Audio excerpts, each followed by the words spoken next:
Hello, welcome to my channel Easy English Grammar. Today we will learn passive voice with direct and indirect object. जर वाक्यात दोन object असतील, direct object आणि indirect object, तर passive voice कसा करायचा ते आज आपण शिकणार आहोत. ओके, समोर वाक्य लिहिलेलं आहे, my teacher gave me a prize. Subject, verb आणि ऑब्जेक्ट, पण यात दोन ऑब्जेक्ट आहेत.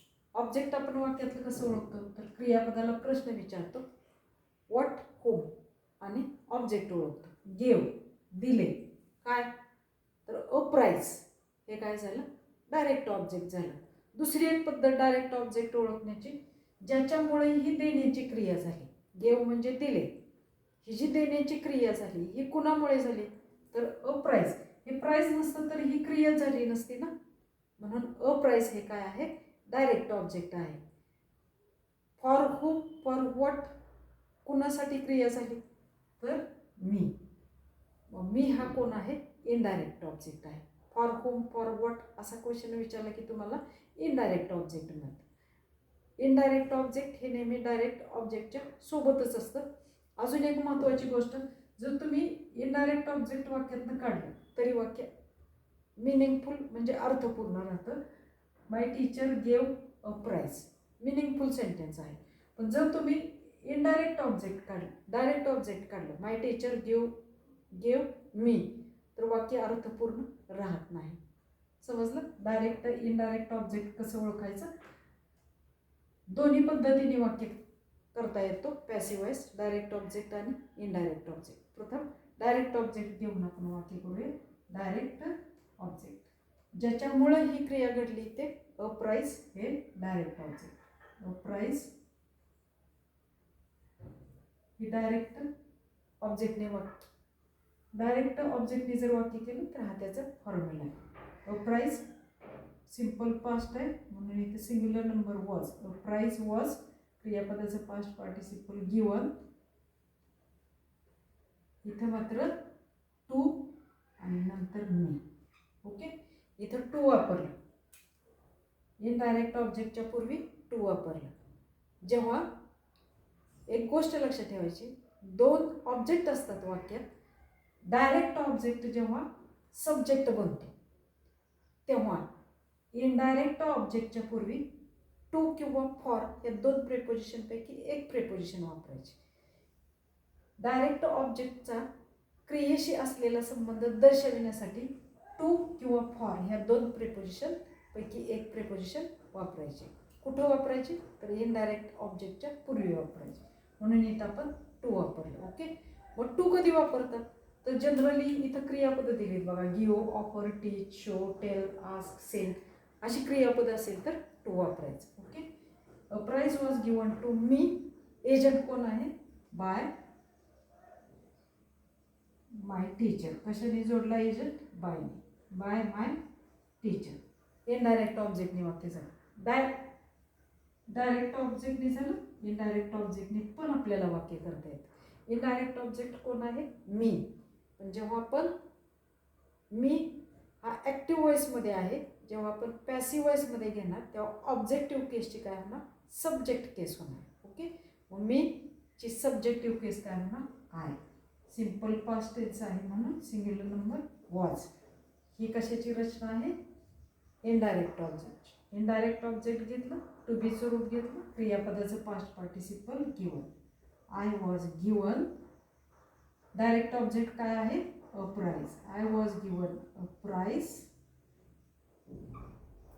एजंट कोण आहे, by my teacher, by my teacher.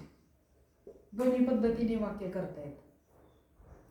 To किंवा फॉर ह्या दोन प्रिपोजिशन फक्त आपल्याला डायरेक्ट ऑब्जेक्टमध्येच वापरायचे आहेत. ओके, आणि त्या पण कधी, इनडायरेक्ट ऑब्जेक्टच्या पूर्वी.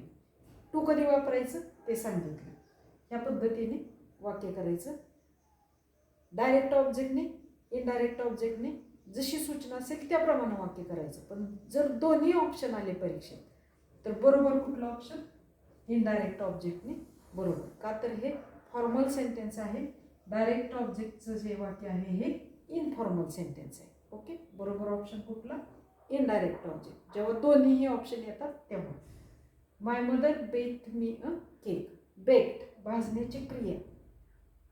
काय होतं म्हणून ही भाजण्याची क्रिया झाली? कुणासाठी ही क्रिया झाली? कुणामुळं? तर केकमुळे ही भाजण्याची क्रिया झाली. म्हणून अ केक हे काय आहे? डायरेक्ट ऑब्जेक्ट आहे.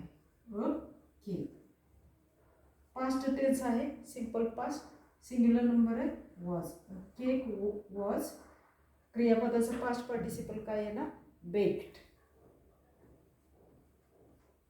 Cake was baked. इथं मात्र काय आहे ना? For. Cake was baked for me. Indirect ऑब्जेक्टच्या अगोदर कुठली प्रिपोजिशन वापरली आपण इथं? For me. एजंट कोण? तर by my mother.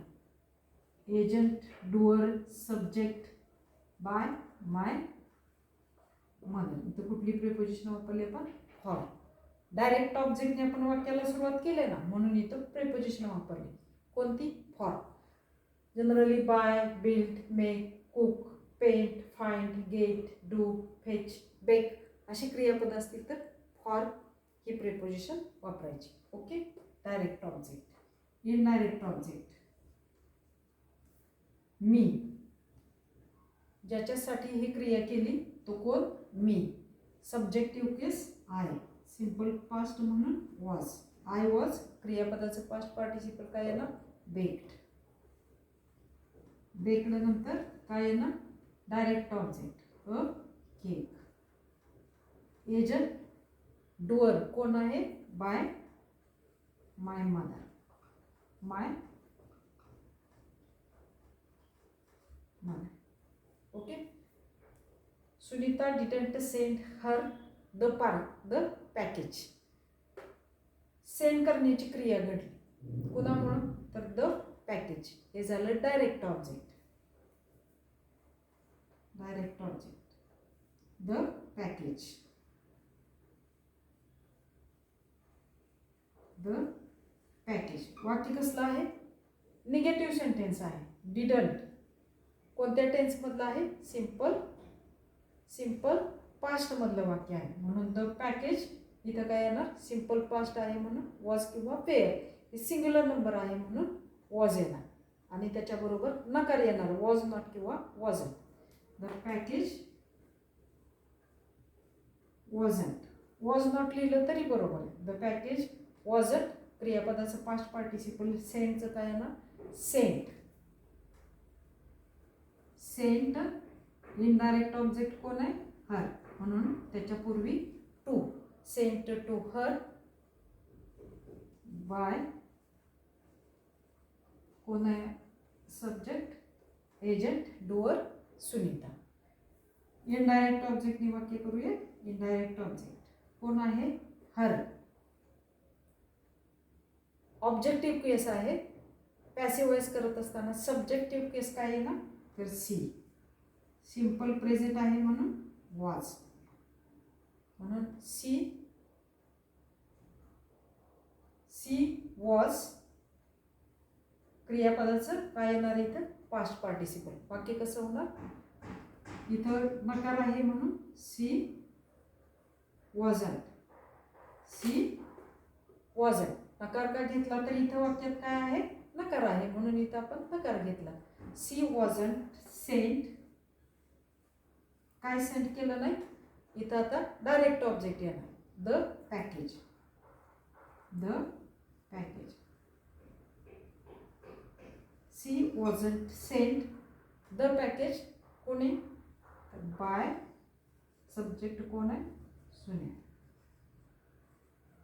Bye Sunita. या पद्धतीने काय झालं? दोन्ही पद्धतीने आपल्याला वाक्य करता येतात. लक्षात काय ठेवायचं? जर वाक्यात दोन ऑब्जेक्ट असतील तर दोन्ही पद्धतीने आपल्याला पॅसिव्ह वॉइस करता येतो. फक्त डायरेक्ट ऑब्जेक्टने जेव्हा आपण पॅसिव्ह वॉइस करतो तेव्हा इनडायरेक्ट ऑब्जेक्टच्या पूर्वी टू आणि फॉर प्रिपोजिशन जर ही क्रियापद असतील तर वापरायची या पद्धतीने. ओके. लेक्चर आवडलं असेल तर चॅनलला लाईक, शेअर, सबस्क्राईब करा.